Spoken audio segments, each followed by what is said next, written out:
I think first of all, be mindful of workload, even for even for a MOOC, even say for a 4-week MOOC, a short MOOC. Just take into account the fact that it should be about 3 hours of content per week. So just try and measure that carefully, because believe me, many of the learners, if they feel that it's not 3 hours, actually it's 5 hours, they're going to tell you. Second thing I'll say is and inevitably it comes from the way in which MOOCs are put together, do break up the learning into digestible steps, okay?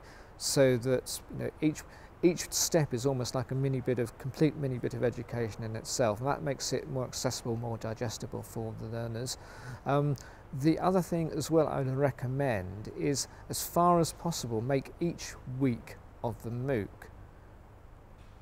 as self-contained as possible, as complete as possible.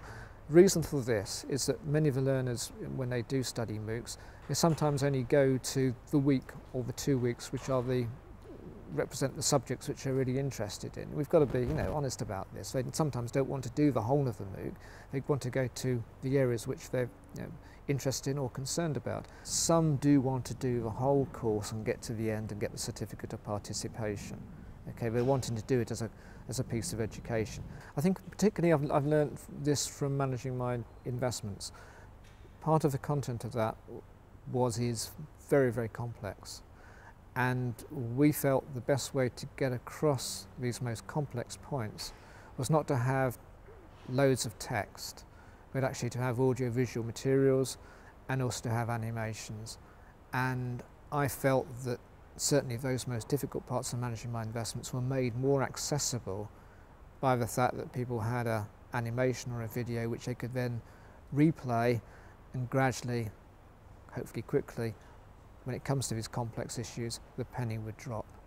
So certainly I'd say if you've got something which is more demanding, just try to be a little bit more imaginative about how you're going to address this when it comes to the learner population.